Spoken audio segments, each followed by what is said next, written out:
Hello and welcome to Theft Talk Thursdays. I'm Richard Labelle, your coach and advisor on all things related to cybersecurity, identity theft, and fraud protection, helping you protect your identity from the enemy. Let's get started. Today, I want to talk to you about synthetic identity theft, how it's being used to compromise our children's identities, and some important steps we can take to stay ahead of it. By now, all of us are aware of identity theft, right? When thieves and fraudsters get a hold of our social security numbers and other important information and pretend to be us while engaging in fraudulent activities. Synthetic identity theft is different. It's what's known as a sort of Frankenstein approach to identity theft, whereby attackers pair our real social security numbers with false information unrelated to the real identity the social security number belongs to. For example, an identity thief in this case could use my social security number paired with a made-up first and last name, address, phone number, birth date, etc. Synthetic identity theft is much harder to track as well with identity theft monitoring because the identities are not tied to real individuals who may already have a credit history.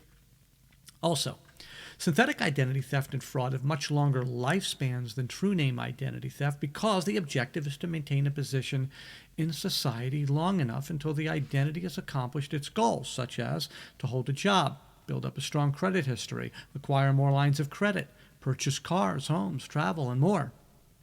Bad actors typically steal social security numbers from people who don't regularly check their credit scores or get credit reports, including seniors, immigrants, inmates, and especially children, which is where I want to spend the rest of our time today.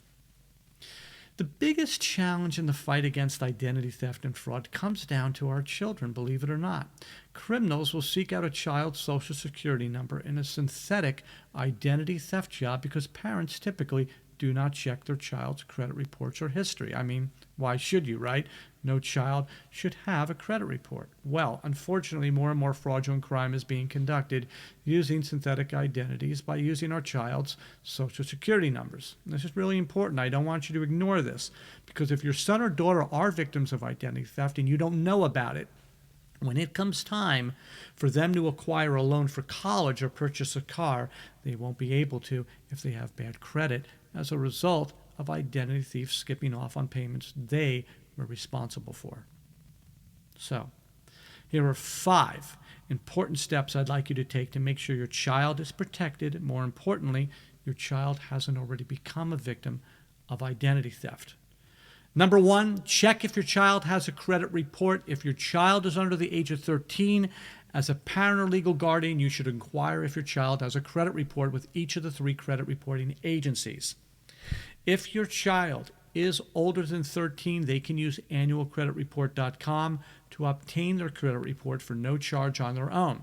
For younger kids, you may have to provide information, such as copies of their social security numbers and birth certificates, as well as your own ID to prove you are related. Now, as I mentioned, no child should have a credit report unless, of course, you added them as a user on your credit card. Now, outside of that, if your child does have a credit report, that's a bad sign. Also, if out of the blue, your child is receiving credit card offers in the mail, collection calls, and bills, that should be a red flag to you as well.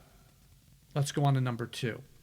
Assuming you discover your child has a credit report or any of the other signs of identity theft I just spoke about, you should freeze their credit report and initiate annual fraud alerts.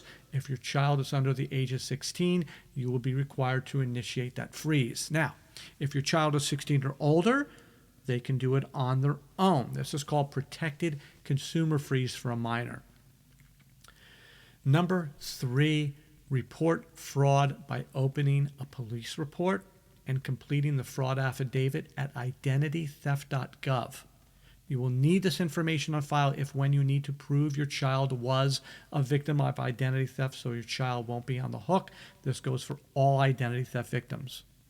Number 4, purchase identity theft monitoring for your kids. There are a number of monitoring services you can choose from just by searching Google.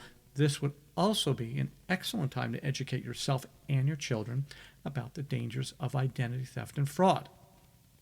Last but not least, number 5, I also recommend you look into Experience Child ID Scan. Equifax minor child department, or use the secure form at TransUnion. Be sure to educate your children about the dangers of identity theft and how they can protect themselves. If you have any questions, I can be reached at richard@idprotect.expert. You can schedule time with me through my scheduling system at www.idprotect.expert.